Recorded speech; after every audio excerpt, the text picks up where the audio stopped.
What's good, everyone? OJ here. Welcome back to another video. Today we've got a lot of interesting Nintendo Switch 2 news, RPG stuff to go over and more. So let's go ahead and jump right into it, starting off with Hollow Knight Silksong. It looks like reviews for the game will not be coming out before its official release on September 4th because the developers have stated that it would be unfair if press and media got to play it before the backers that actually made it happen got to play it. So there's been a very interesting take when it comes to GameSpot and other places. There's been YouTubers and other people talking about this, whether it's good or it's not. And this is actually kind of similar, not as similar, but it was something similar to the Nintendo Switch 2 not getting reviews beforehand. Now, those were different circumstances, as it was because the Nintendo Switch 2 had a big day one update that needed to be released so you can access some of the features of the system.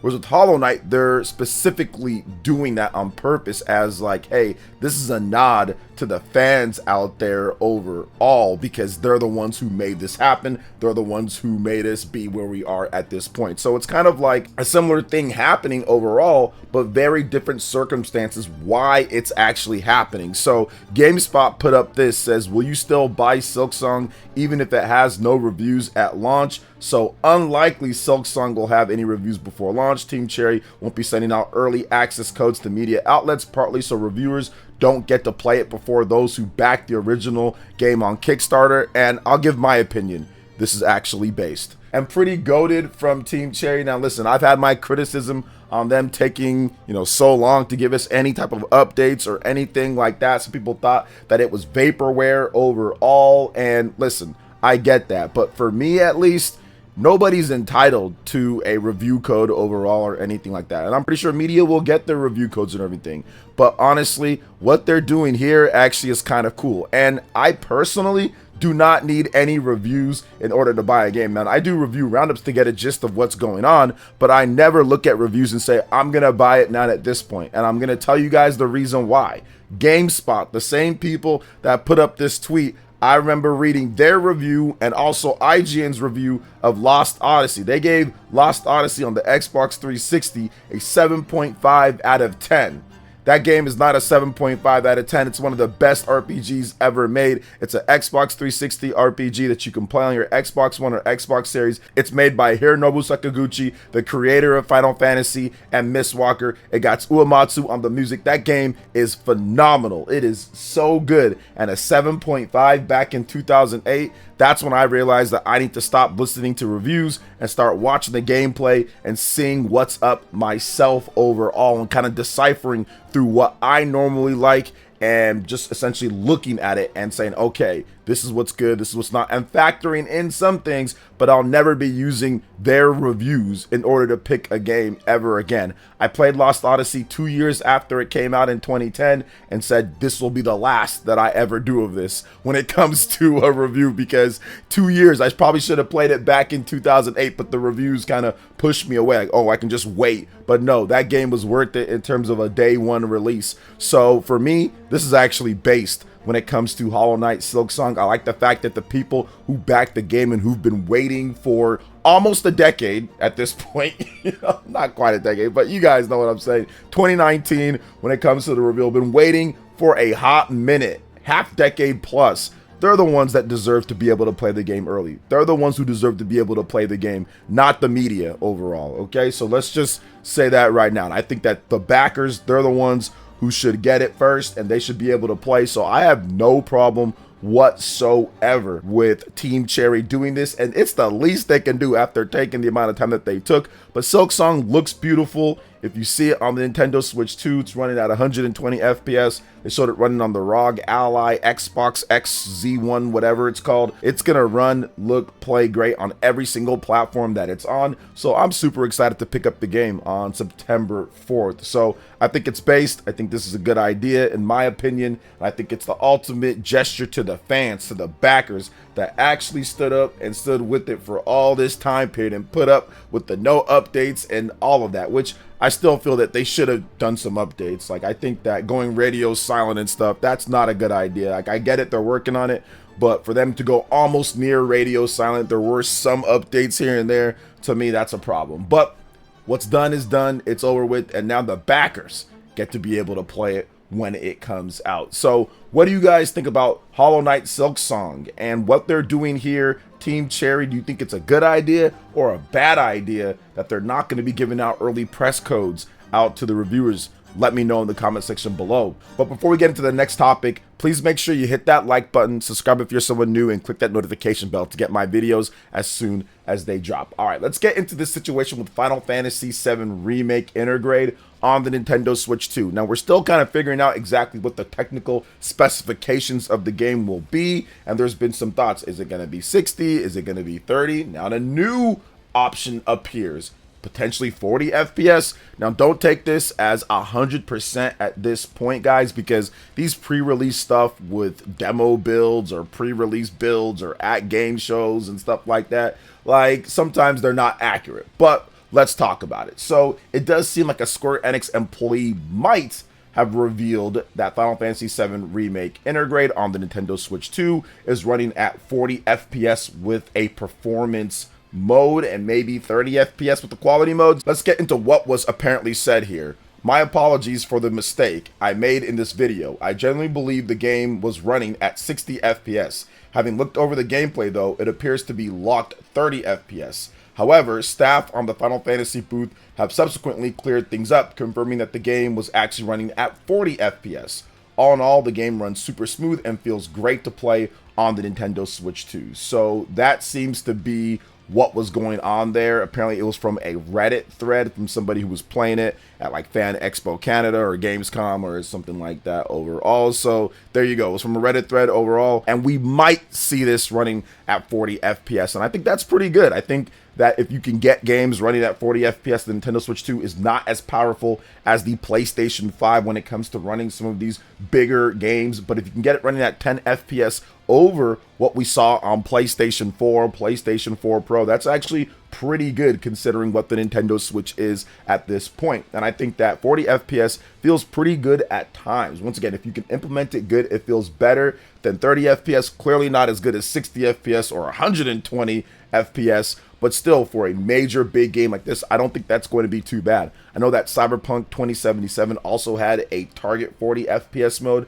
and it feels okay to play that. But for me, I just don't like first-person games, so it gets me nauseous, so I couldn't continue on. But there are some dips here and there, even with that 40 FPS mode. But we'll see how Final Fantasy VII Remake Intergrade plays out. This is not a huge, massive open-world RPG like Final Fantasy VII Rebirth is. This is not like Cyberpunk in terms of the open world in that it's a more linear game with some open-ended areas overall that make it a little bit more freedom here and there, but it's not some type of massive open world game. So I think that a 40 FPS mode, having that target, probably won't hit it all the time in every single area with every single scenario, but that would be not bad at all for a totally coded to the metal hybrid version of Final Fantasy VII Remake Intergrade. And I think that it's going to be a big release for Nintendo going forward, and of course for Square Enix, as they try to get back a lot of the Japanese fan base that simply just doesn't play Final Fantasy anymore. And I think that's what the key release is. That's why this is so important when it comes to the Nintendo Switch 2. So what do you guys think when it comes to Final Fantasy VII Remake and how it runs potentially at this point? Let me know in the comment section below. But let's go ahead and move on to the next topic here, and it's about Yooka-Replaylee, because this game is actually going to be full complete on cartridge. Yes, the 64GB cartridge, not a game key card. Now the game is slated right now with a placeholder for just December 31st, 2025. So it's coming out sometime this year, it seems, but there's just a pre-order page available. So maybe that's also next year too, because there hasn't been any official date. But we now have a confirmation at this point that Yooka-Replaylee will be complete on cartridge with the game. Playtonic said that it was planned for the Nintendo Switch 2, and it's happening. Now, Yooka-Replaylee, it is an enhanced, pretty much remastered version of the original Yooka-Laylee overall, but it completely rehauls so many of the criticisms that the original game had, adds a bunch of new content in, has better camera control, has better controls overall, just in general, has new moves, abilities, all sorts of stuff. So it's essentially a remaster remaster where they completely overhaul so many aspects and add so many things in. It's going to be a much better game, and that's good because I didn't necessarily enjoy the original Yooka-Laylee that much, so I'm hoping that this one is really good. And it's one of the few games that we have so far that are not going to be on a game keycard. And I think that when you look at old school games like this, 3D platformers, and of course Playtonic coming from the old school Rare days and all that with Nintendo and Banjo-Kazooie, I think it's very important for these type of games to be complete on cartridge overall. And I'm guessing there probably won't be many patches or updates because this game already had a complete version with Yooka-Laylee and a bunch of updates. Yes, they added a bunch of stuff and that takes testing and all that, but I'm guessing that there probably won't be many updates or patches for this game overall, as they probably took their sweet time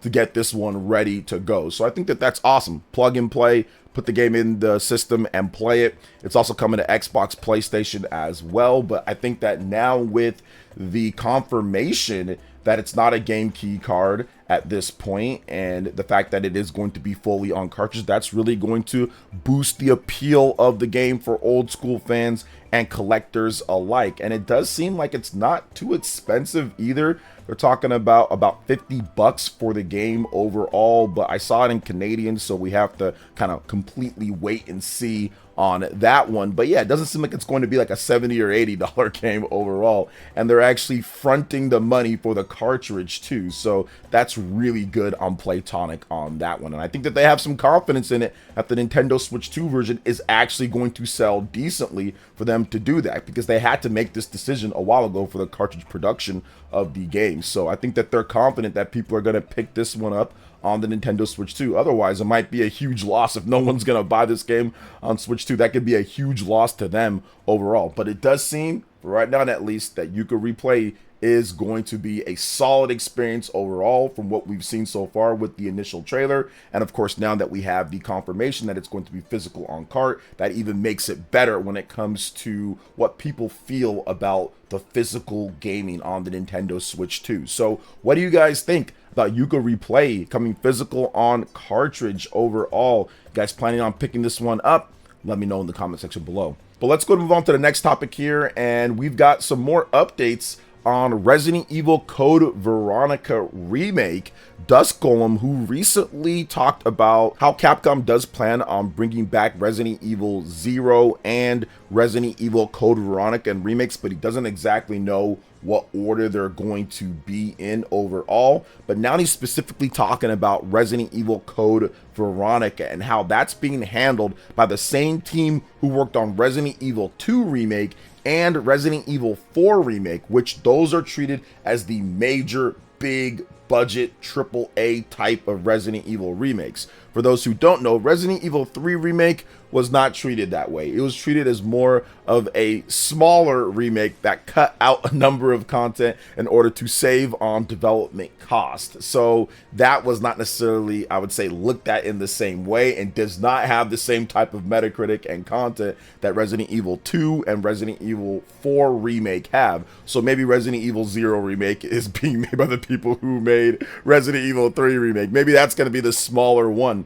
But Code Veronica seems to be the one that they're really going to spend the time on to make sure that everything is up to par. So that's definitely a good thing, because people have been asking for Resident Evil Code Veronica for quite some time. On Twitter, Dusk Golem said this, quote, "For what it's worth, from what I've heard a few times now actually, Code Veronica Remake not only is being handled by a lot of the same people as RE2 and RE4, but it's being treated as a big budget mainline Resident Evil game in every way." So I think that that's definitely interesting overall. Dusk Golem has gotten a number of things right when it comes to Capcom and Resident Evil types of leaks, so he's pretty good when it comes to these type of things. So I would say that, yeah, Resident Evil Code Veronica is complex, it's really cool, it's dynamic, it's got great characters, it's scary, but at the same time you feel like you can fight back a little bit. I actually really enjoyed Resident Evil Code Veronica, but yes, it did kind of scare the heck out of me back in the day. I was kind of trash at Resident Evil games. I was really bad, so I think the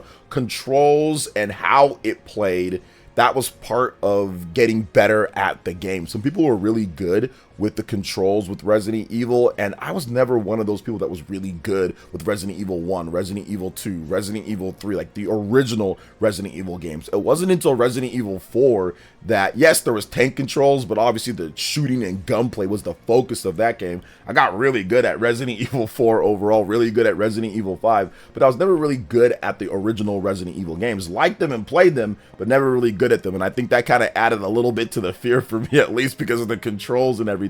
So we're going to see how they handle this one when it comes to Resident Evil Code Veronica Remake. I mean, if it's anything like Resident Evil 2 Remake, which I did go back, I beat that one on the Xbox One X. I played it on that system and I thought it was fantastic. I beat Resident Evil 4 Remake. I also thought that was fantastic. That's still my favorite one, is Resident Evil 4 Remake, though. That's my favorite Resident Evil game, Resident Evil 4. So Code Veronica is not one of my favorite Resident Evil games, but it's one of the Resident Evil games that I remember playing, and I remember thinking, oh, this is pretty good. I had it on the Dreamcast. I remember playing it on the Dreamcast quite a bit. So yeah, if they remake it and it's really good and it's up to the level of RE2 and RE4 Remake, I am down. I am there 100%, probably day one overall, which I wasn't there day one for Resident Evil 2 Remake. I wasn't there day one for Resident Evil 3 Remake at all. I don't think I even bought that game. Yeah, I didn't even buy Resident Evil 3 Remake, but I wasn't there day one for that. But I will be there day one for Resident Evil Code Veronica Remake if it's really good. And I was there day one for Resident Evil 4 Remake because that game is awesome. But what do you guys think overall when it comes to all the different stuff that we talked about here? Let me know in the comment section below. All right, peeps, that wraps it up for this video here. Thank you so much for watching. I do appreciate it. Please make sure you hit that like button, subscribe if you're someone new, click that notification bell, and check out my other Nintendo Switch 2 RPG content and more right here on screen. Thanks for watching, and we'll catch you guys for the next one. Peace.